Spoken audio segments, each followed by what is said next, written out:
Fuck yeah. What's up? Woo.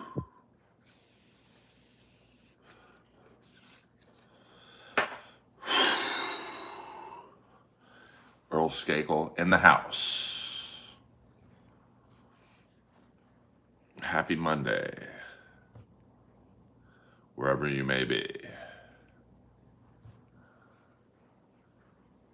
Or happy Tuesday if you are in the Australian land. And I think Shandy is. What up, Shandy? Always a pleasure to see you.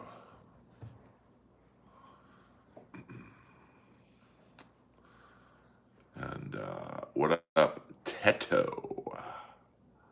The Skakel man is doing okay. Good show at the Comedy Store Saturday night. And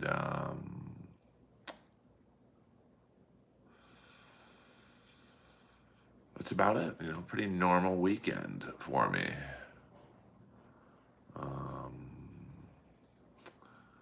So here's to a start of a good week for everybody.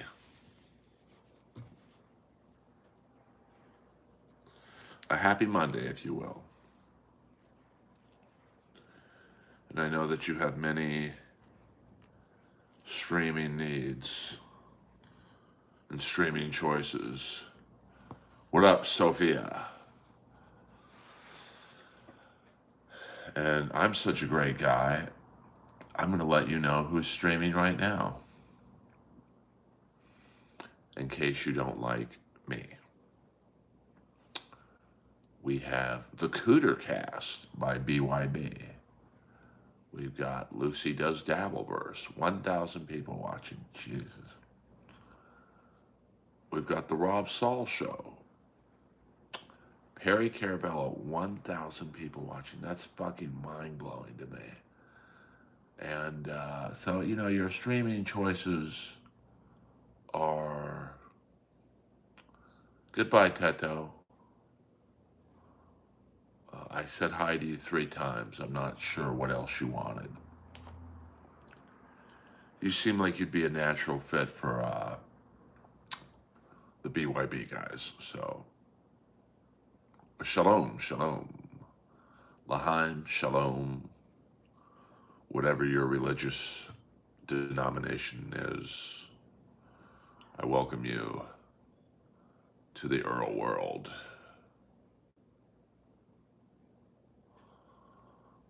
What do the following comedians have in common?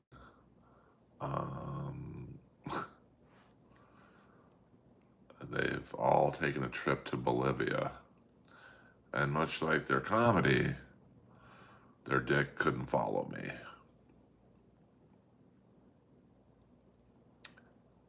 I don't have any... we don't do the racial limericks in here.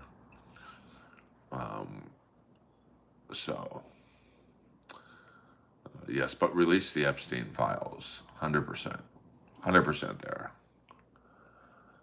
Well, I have a good sense of humor. Well, I hate to disappoint you, but I'm in the middle. Hey, Nick, I know what you're trying to get me to do by saying your last name.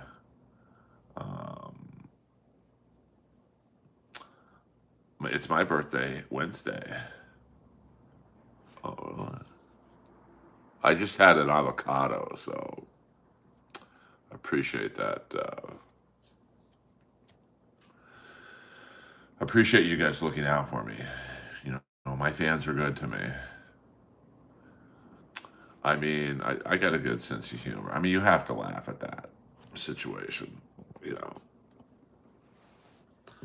I mean, anyone who fucks that girl in 2025 thinking it's cool is a sad individual. It's really not a brag. Hell, it wasn't a brag when I did it. So, what up, Jorge? I mean, it takes a lot to get me to laugh. I mean, I don't laugh at much. Um, even if I think something's funny, I just say to myself, okay, that's funny. Um, and, move on. Hey now, AC/DC, Chi-Town in the house. What's happening? I'm trying to stream a little earlier in the evening so I can catch my East Coasters before they go to bed. What up? So outrageous. Mud Sharks Unite in the house. We got some old schoolers in here. Well, even when I'm at a hockey game, and what up? Hello, Mr. Axton. And my team scores, I don't really cheer. I'm just like, okay, cool. We're up 1-0. Or, we just tied the game. Um, I'm a West Coaster. West Hollywood in the house, baby. And, it's about 6:05 in the PM. I don't surf, but my two brothers did. Both my brothers could have been professional surfers, but they chose other recreational habits. But I do have a brother who lives in Hawaii who is a very good surfer to this day. I just never got into it.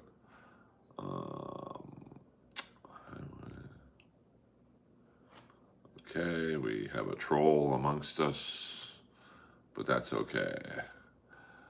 I'm a hockey guy. I love hockey. Yes, my dad, James Skakel. Look up James Skakel Life magazine, and you will see probably where my brothers got the love of surfing. Pretty cool. What up? Zoom, zoom, zoom. Always a pleasure to see my man WZ in the house. Now, after this, I will be going to the gym. Mondays are kind of a fuck around day for me. And hockey season is, I think the training camp starts like Thursday. So, well, at least you're honest, trashy truckers. We always can appreciate honesty in the stream. We don't do the all caps in here, JC. Be cool. Only one person is allowed all caps. And his name is Peter the Chicken Man Brennan. So please, please respect the stream. And, before I forget, rest in peace to legendary New York Ranger goalie Eddie Giacomin, who passed away today. One of the more popular Rangers in pre-Stanley Cup winning 1994 era. Yeah, I mean, the Capitals, they've got Tom Wilson, probably the best power forward in the league. And they've got, obviously, Ovechkin. They have one-time Los Angeles King Pierre-Luc Dubois. And, some other decent players, but, Carlson on defense. My buddy Matt Roy. And, they just, I don't know.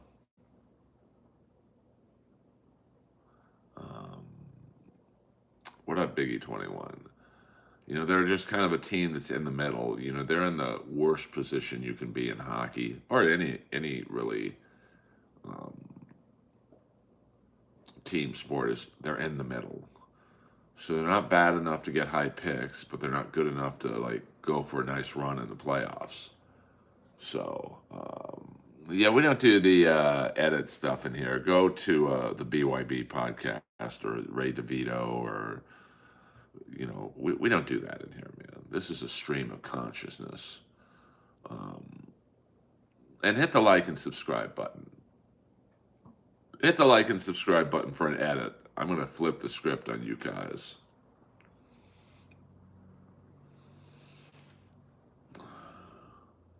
Yeah, Steelers are absolutely stuck in the middle. They're like, their problem is, um, they're just they're kind of stuck in the middle. Like their offensive line's not the best. I mean, Rodgers still has the arm, and their defense is getting torched, which I thought would be their best part. You've got Ramsey and Watt, Queen. I mean, that's a great defense, but and then yesterday was also what up, LaRusso? Stugats. Yesterday was just kind of a bad luck game. I mean, you had the rookie running back, Caleb Johnson. The ball goes by him on the kickoff, and he thinks it's a dead ball, and it's not. It's a live ball, man. You gotta like know. I mean, that's a high school football rule, and so that was a touchdown, and then I think, and it's just bad luck when something like this happens. Rodgers threw a perfect ball to Fryermuth, who's on his knees in the end zone. I mean, you literally couldn't have thrown this ball positionally any better, and Fryermuth is about to catch it. And for whatever reason, and you could tell by Rodgers' reaction, Calvin Austin was supposed to be running an out, but for whatever reason, he turned in at the last second and deflected the ball into the defense's. It was an interception. So, um, it was just like, and you could tell Rodgers was pissed. He was like to Austin. I kind of felt bad for Austin, but he's just trying to make a play. But like, if you're running an out, you can't. I mean, I'm not like a football strategist, but I would think if the plan for you to run an out is you run the out, you don't turn in at the last second. Um, yeah, we don't do the racial stuff in here, Nick. So no, thank you. Go to the Cooter Cast on BYB, or maybe I'll give you Gino Bisconte's number. You can text him that. He'll give you a shout out. He'll give you like 5. Yeah, Bruce Dickinson looked a little rough, to be honest with you. So you know, but I do like your name. I just can't say it. Ho, ho. So yeah, we please just let me do my stream to 14 people in peace. I'm not going to say the N word on this stream. Come on, man. I mean, some of you guys are really unbelievable.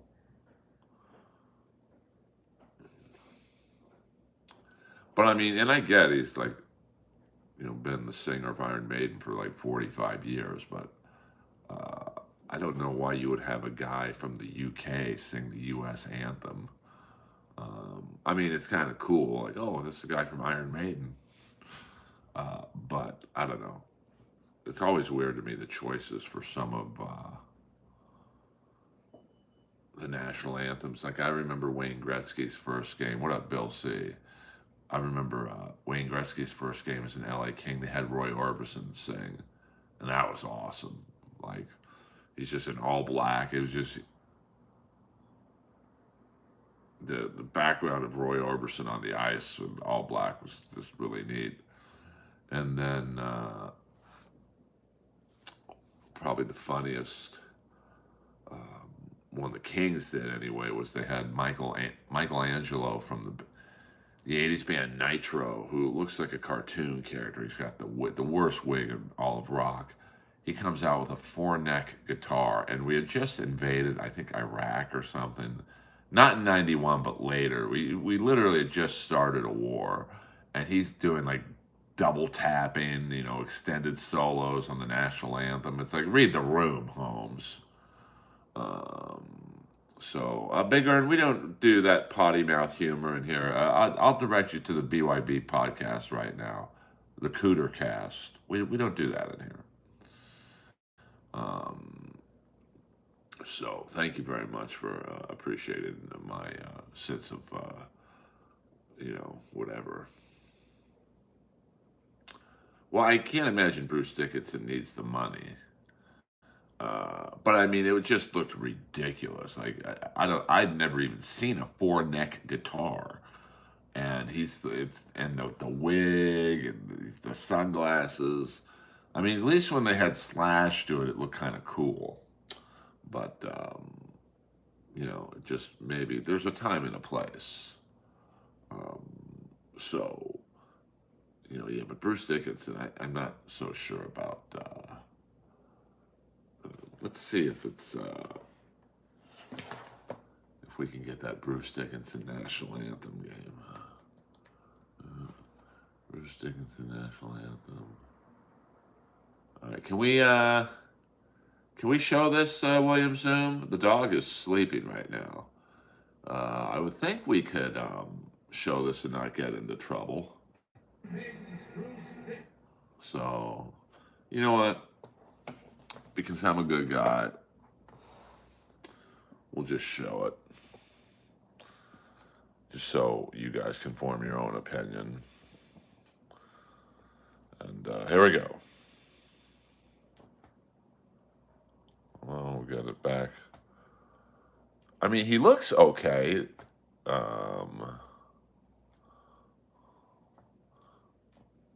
He's probably not used to being up this early in the morning.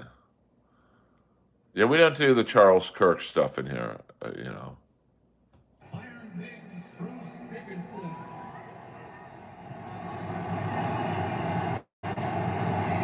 Oh, say, can you see by the dawn's early light what so proudly we hailed at the twilight's last gleaming, whose broad stripes and bright stars show the perilous fight. All the ramparts we watched were so gallantly streaming, and the rocket's red glare, the bombs bursting in air, gave proof through the night that our flag was still there. Uh-oh. Oh, say does the star-spangled banner yet wave o'er the land of the free?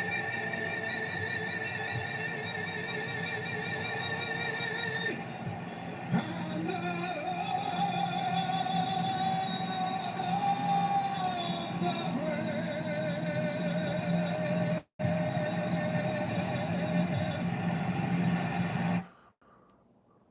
All right. I mean, that wasn't the worst, but we'll take a shot. Yeah, Roseanne was just kind of mocking the national anthem. Um, so I don't know. I mean, he seemed like he was into it. I mean, the guy can fly a 747. So that's impressive to me. That the singer from Iron Maiden can fly a 747. It's not like he's the third or secondary pilot. He's like the pilot. So, there you go. Hey, Earl, is it true you can play SAG-AFTRA dues on a payment plan asking for a friend? I believe you can. But it's not that much. I mean, it depends on, to be honest with you, how much you work. Like your dues are really based off of what you make. So, it's not that bad actually. Yeah, I mean, Travolta's out of control. He loves those massages.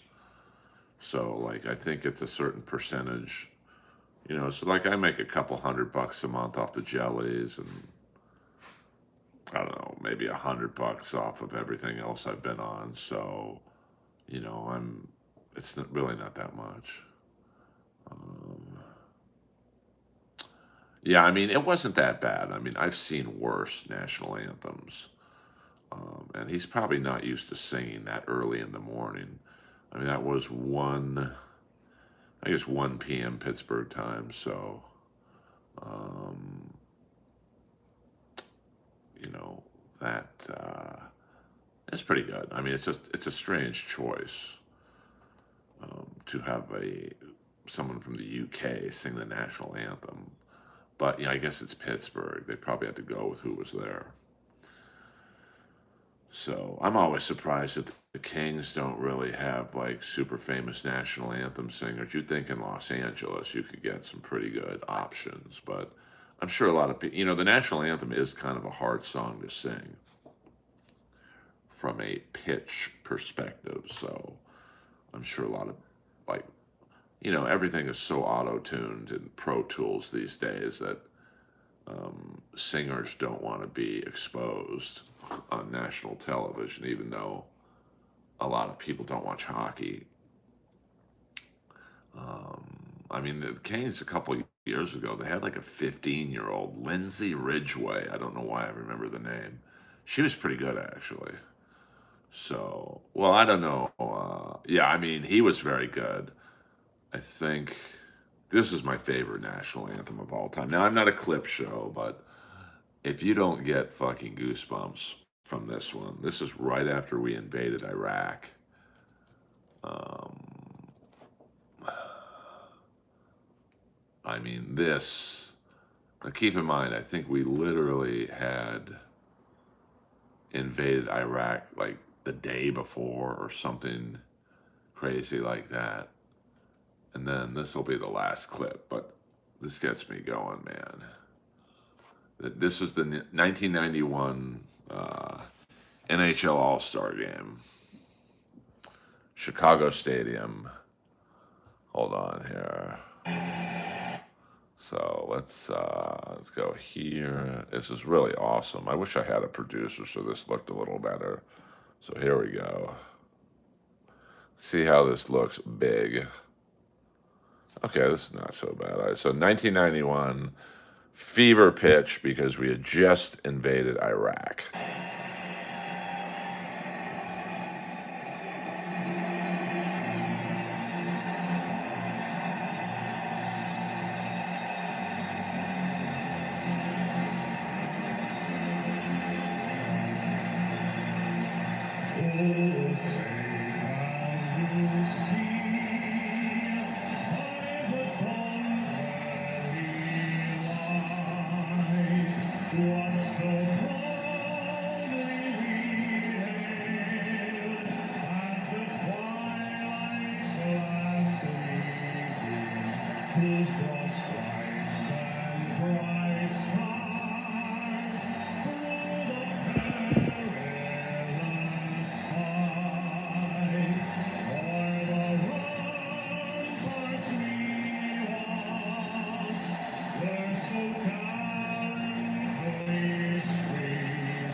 transition, emotional reaction, strong support for our armed forces. Yeah, we're not talking about Charlie Kirk in here. Go to Felicia Gillespie's stream for that. We don't do the political stuff in here. I mean, you guys are unbelievable. Um, I did like 5 episodes last week on him, so um, so and Felicia is streaming right now. She's got Dr. Steve on. So you ever try eating corn the long way? No, but your mom did. Hey, see ya. I'm too quick. You're never gonna get the best of me. Come on, man. Be cool. Be cool. Let's have a good stream tonight. Um, let's have a good time.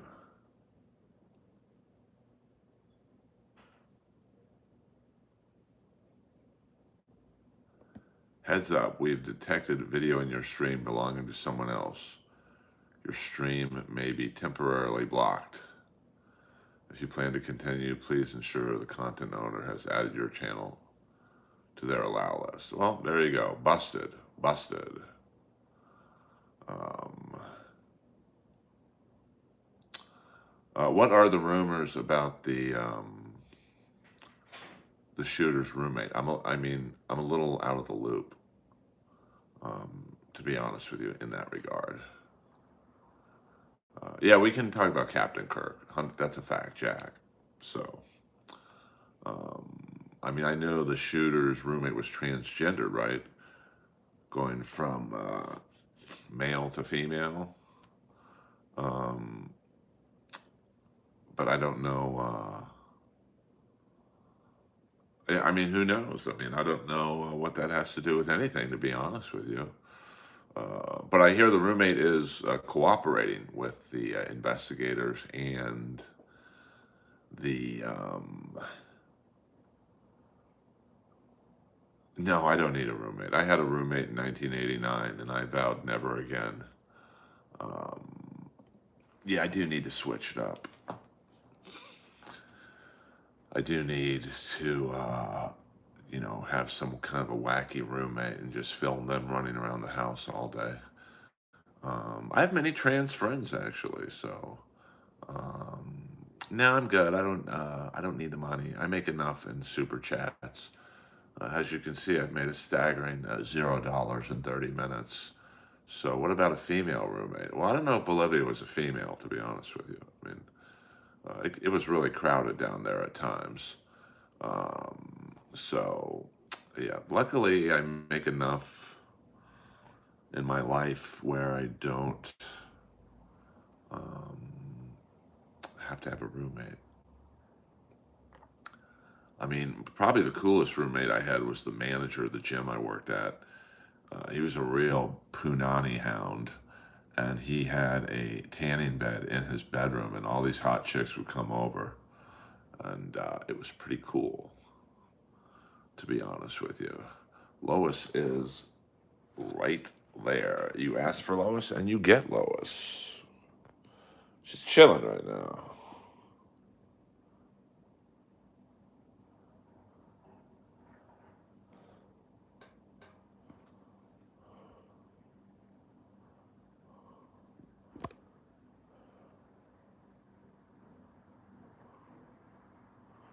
Look at that face.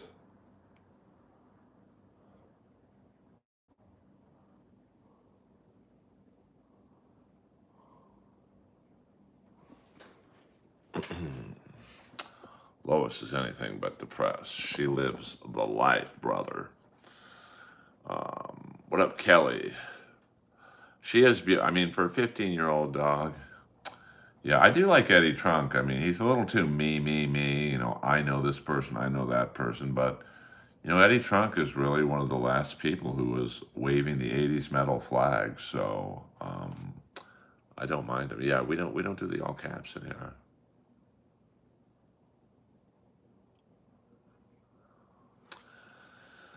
Oh, I knew. The last roommate I had, he was like freebasing in the living room. I'm like, come on, man. Get that shit out of here. Well, yeah, I mean, I would carry the torch. Um, yeah, but this was back in what was this like late '80s, early '90s, and tanning beds were kind of not new, but they were at probably the peak of their powers. So,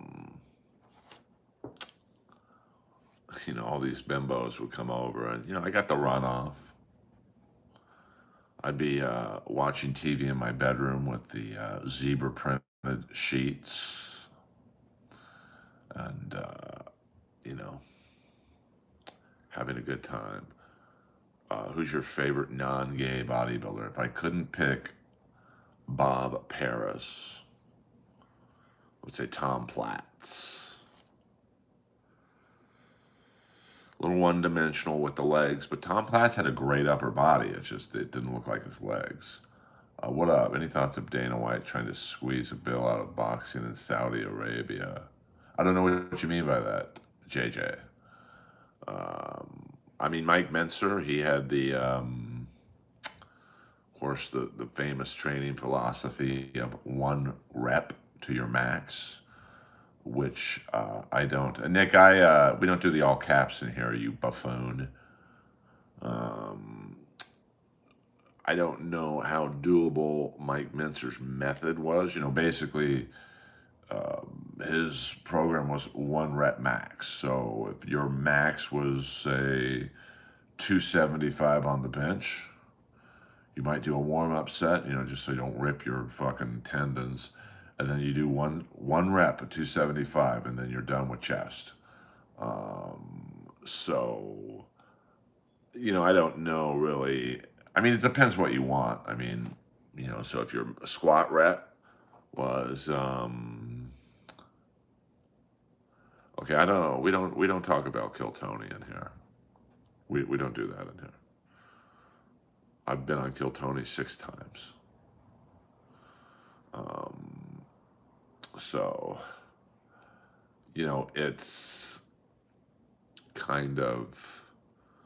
I mean, I don't know if that's sustainable. So, I mean, I believe let's I mean, I know my man SC Vid is a bodybuilder of sort. Mike Mentzer. Let's look up Mike Mentzer's training technique. Mike Mentzer. We'll skip through legacy. His bodybuilding philosophy.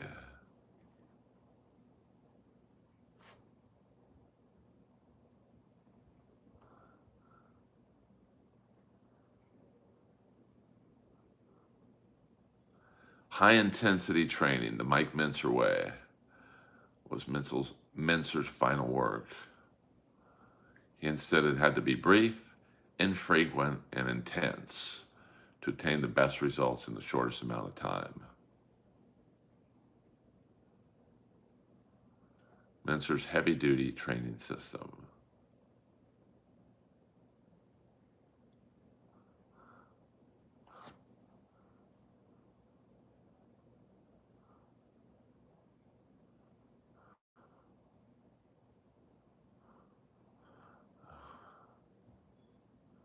Okay, here we go. Maybe I misspoke.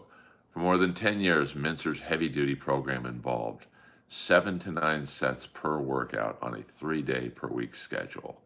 With the advent of modern bodybuilding, he ultimately modified that routine until there were fewer working sets and more days of rest. His first breakthrough became known as the ideal routine, which was a fantastic step in minimal training.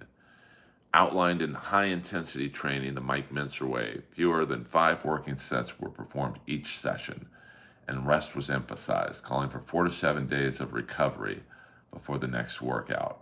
He pushed sets beyond failure with such technique as forced reps, negative reps, and static holds. According to Mentzer, biologists and physiologists since the 19th century have known that hypertrophy is directly related to intensity, not duration of effort.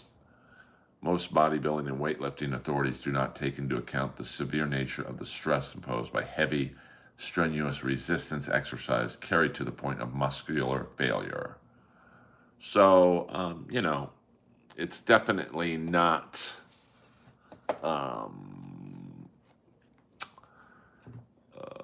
what would be standard practice in the bodybuilding community. But he looked great. I mean, you can't argue the results. And, some of his, in 1980, he finished fifth in the Mr. Olympia. 1979, he finished second overall, first in heavyweight division. So he knew what he was talking about. He won Mr. America in 76. Mr. Universe in 78. So you can't say that his system didn't work for him. Um, so, um,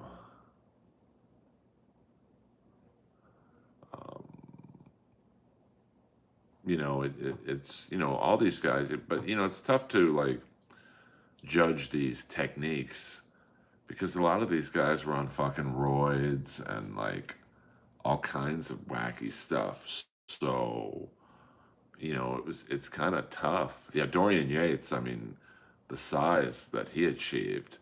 You got to figure. Now, I don't know about Mike Mitzer, per se, but I mean, when I used to work out at Gold's Gym in Venice in the late, who wins a foot race, Ronnie Coleman or an average Melton fan? I take the Melton fan. Give me beloved chatter for the win. I mean, when I worked out at Gold's, I saw steroid sales openly in the locker room. I mean, just guys just didn't. And there was one trainer in particular who, I mean, it was well known. You want something, you go to this guy. Ken Patera. Can you imagine what Ken Patera was taking back in the day?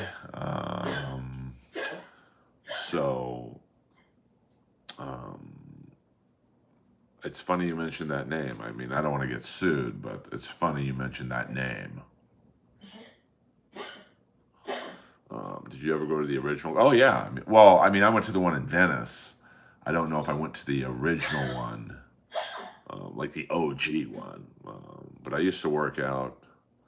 I mean, when I was a lot bigger, but this is 30 years ago. I worked out at Powerhouse Gym in Venice, World Gym in Venice, and Gold's.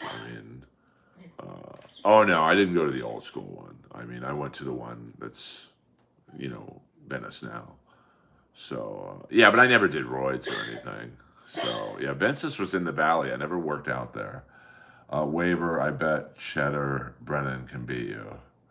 I don't know what that's supposed to mean, Daryl. Yes, Venice Beach. I mean, when I was working... Oh, Lois is underneath my feeties. Lois, what are you doing down there?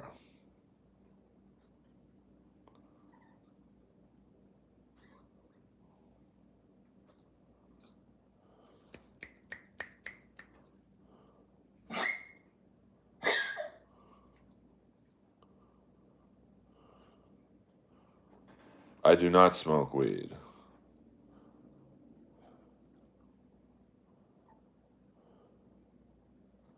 Did you work out with Godfrey and Tampa Chad at Gold's Gym one time? I did not.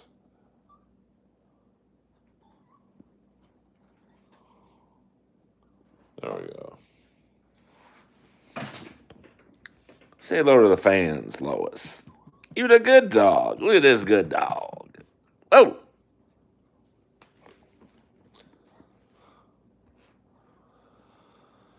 I think she has to go to the bathroom. Lois, she sends me a bat signal when she's got to take a whiz. So, let's take care of business. You want to know why I don't need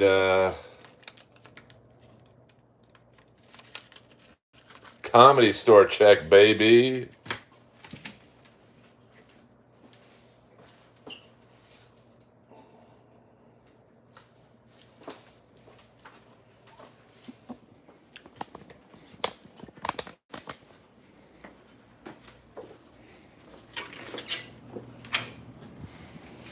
Yeah. Let's get Lois's walk. And before the freaks come out.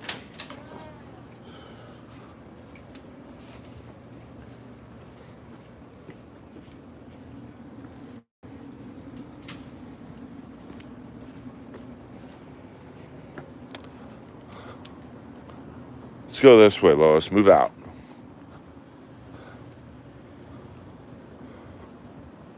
I know.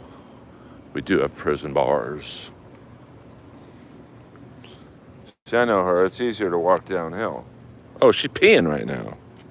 See, this dog knows what time it is.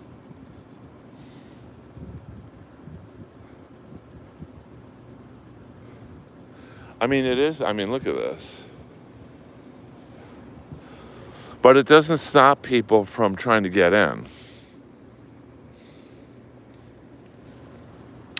That's the scary thing.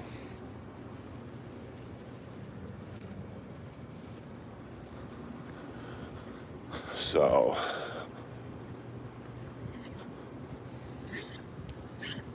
you still got to have your head on a swivel. Now, this is a pretty safe time of night to walk, but still, you don't know. The freaks are out. Come on, Lois. Move out. Brentwood's nice. I've actually,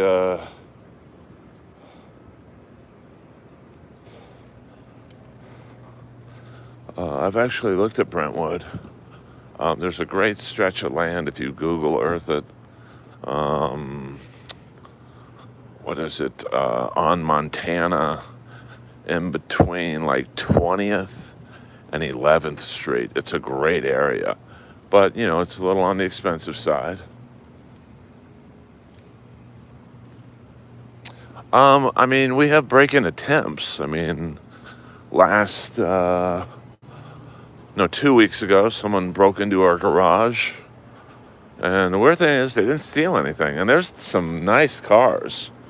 Oh, look, a fire hydrant.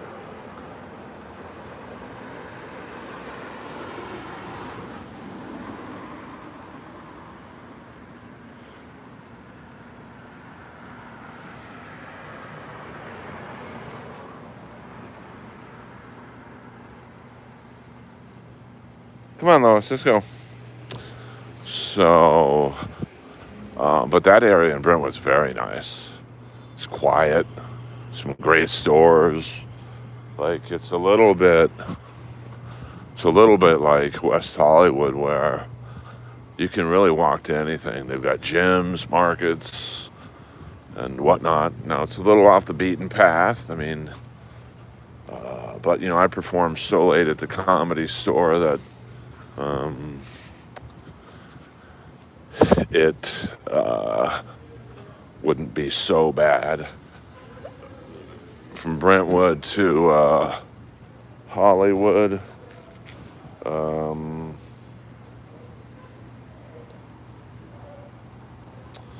yeah. Oh, I know. But man, that would be a lot of work. I mean, that place to the right.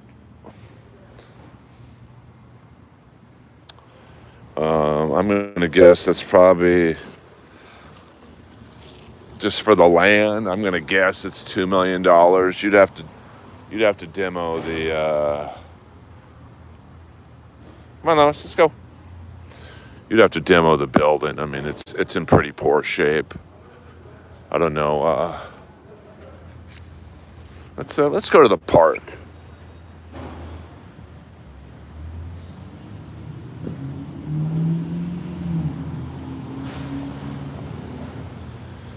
No, you think I would, because I'm straight edge. So I don't take anything. Like when I had a fear of flying, it's fucking horrible because I took nothing for it. I didn't take, the fuck. I didn't take Xanax. I didn't take anything. What the fuck? This guy is setting up shop right here. Thank you, Gavin Newsom.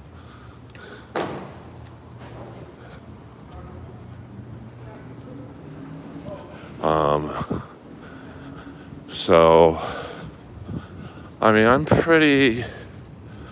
to be honest with you, I get nervous before every performance. But it's not really like, oh my God, am I funny? Like, I know I'm funny. It's more excitement than, like, nerves. But it's good to be a little nervous.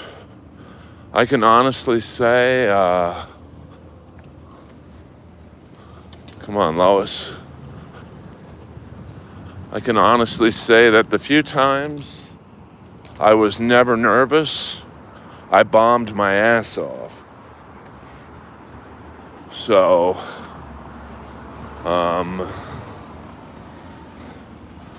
thinking, oh, I got this. Like, I had a really good set Saturday night, frankly, when everyone else was bombing, because the crowd was super tough, incredibly tough, for whatever reason.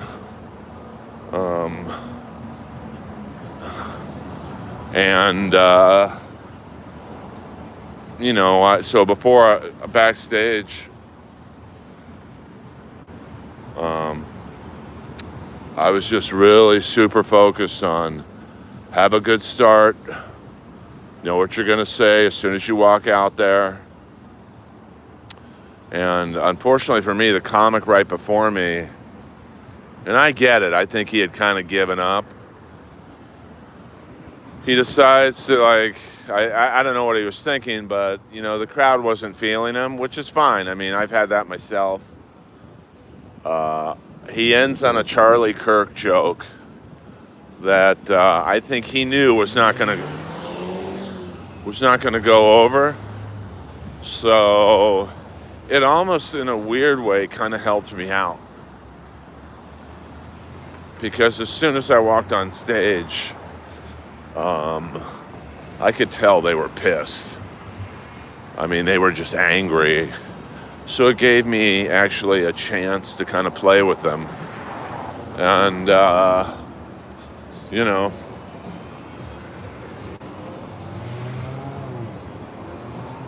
I don't want to say who it was. I mean, it was hey, come on. It was a very tough crowd. I mean, it took me, and I still did like 40 minutes, trust me on that one. I'm a fucking soldier. But it took me 10 minutes to get them.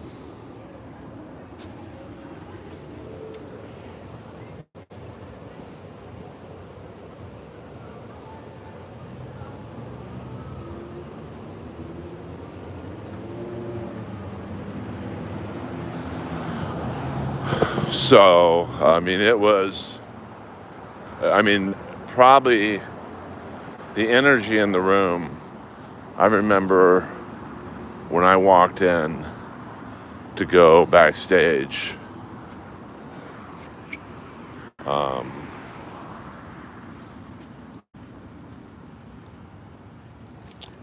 it wasn't Mark Ellis.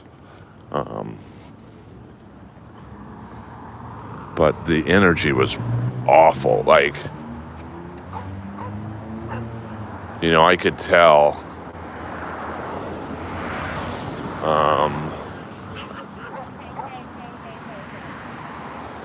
I could tell it was going to be a rough set, or at least had the potential to be a rough set.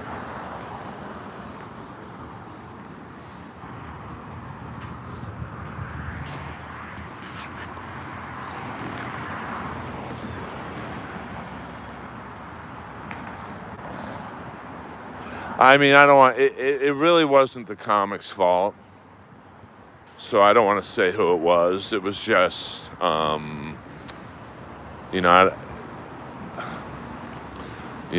Chicken Man, be cool, man. You're a real provocateur.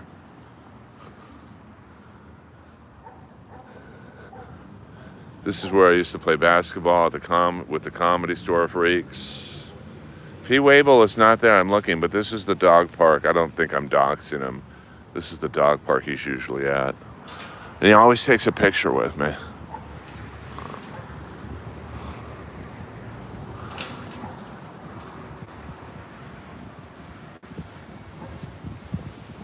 So this is a very nice dog park. This is just the park. Come on, Lois, man. Get your steps in, Holmes. She likes the grass.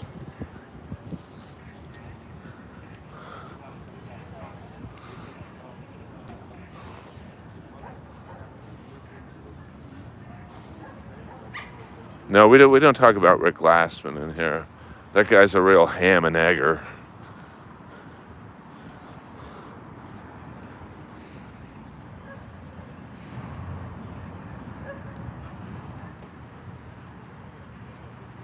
Yes, Fee Wable has 2 dogs, big ones. And he's very nice, and he kind of looks the same, to be honest with you. Like, if you're a Tubes fan and you saw Fee Wable walking down the street, you would know it's Fee Wable.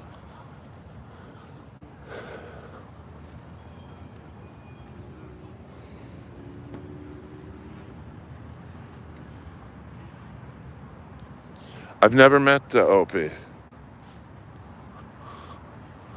I've talked to him once or twice on X. Seems like a nice guy, you know.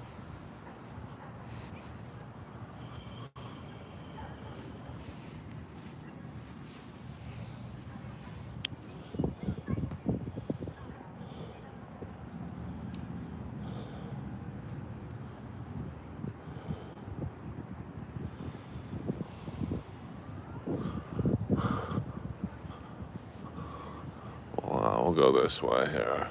There's a little gym area people do.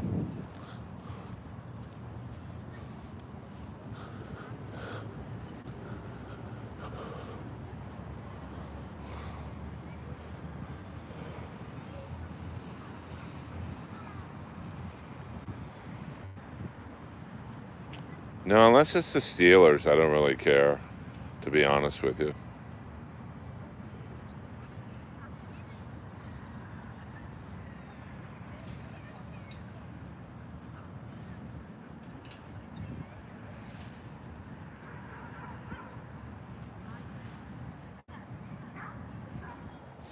I mean, I haven't watched Howard Stern since pretty much since Jackie left. I mean, I'd watch an episode here and there with Artie, but I just wasn't an Artie guy, Artie just talked too much for me. And in the prime Stern days, I think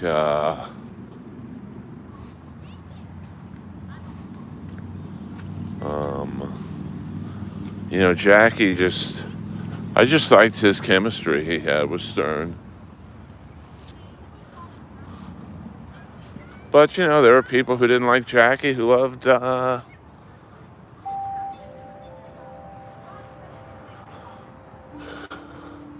Artie. So, it's just one of those things.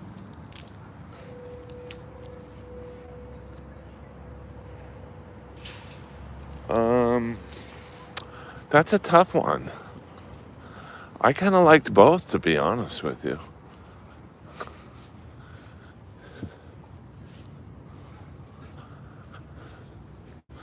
I mean, I think my favorite whack packer of all time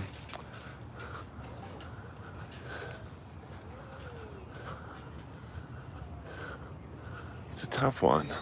I mean, this is the nicest fucking library I've ever seen in my life.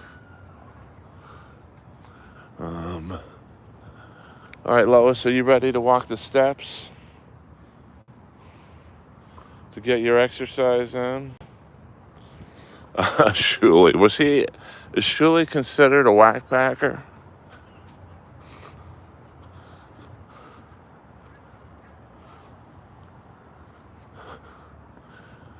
These are the steps. Lois, you want to walk up the steps? Choice is yours.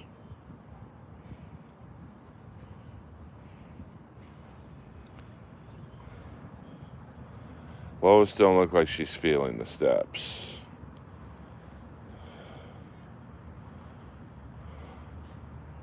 Want the steps, Lois? Come on, let's see what you got. Show the fans what you got.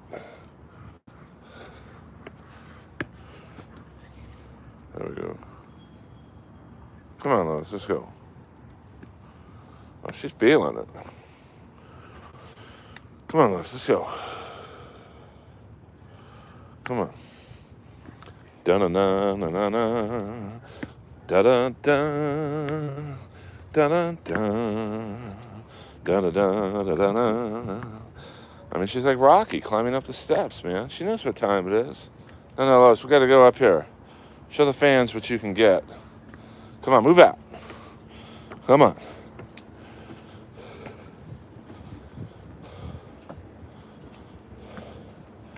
See, once she gets the rhythm, she's cool. She's cool.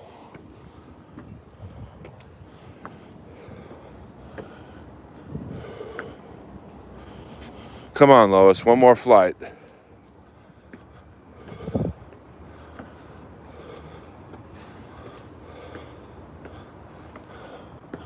Actually, two more. Sorry, Lois, I lied.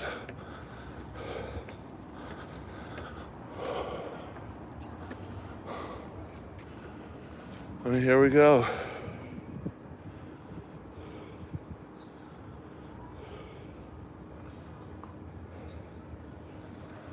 So here's a nice view. There's the big building.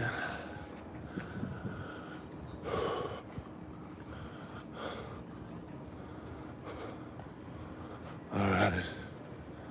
Let's give Lois a little rest.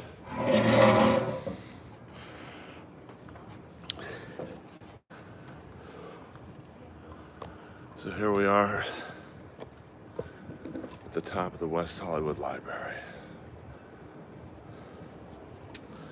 Well, it is like 7 p.m., so I don't think the people are really out and about. I mean, I'm sure the people are in the library. Well, they should be. But there's, I mean, the beach is down there.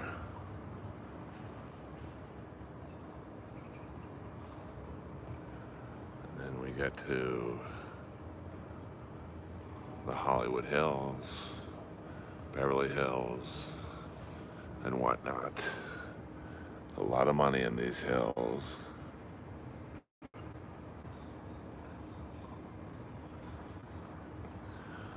I don't know about that, Chicken Man.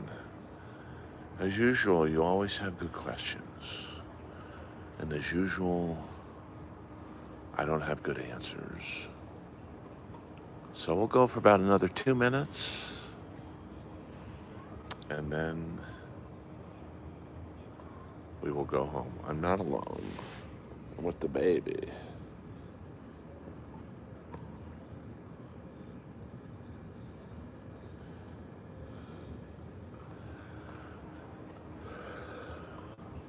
Now that building right there. Hold on here. I'll give you guys a little bit of Hollywood history.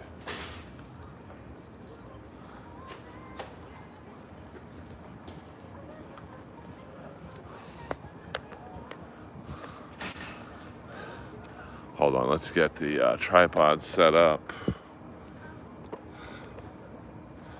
That building right there, the tall one, that is the building that Axl Rose lived in when I think he had Stephanie Seymour pee in a cat litter thing. I mean, he was a freaky deaky. Oh yeah, I mean, if that building could talk, that is one of the most infamous condo buildings, maybe in the world. I mean, everyone's lived there at one time. Actresses, rock stars, pimps, drug dealers. No, I don't think he could afford this place. I mean, this place, the minimum condo price is probably $2.5 million.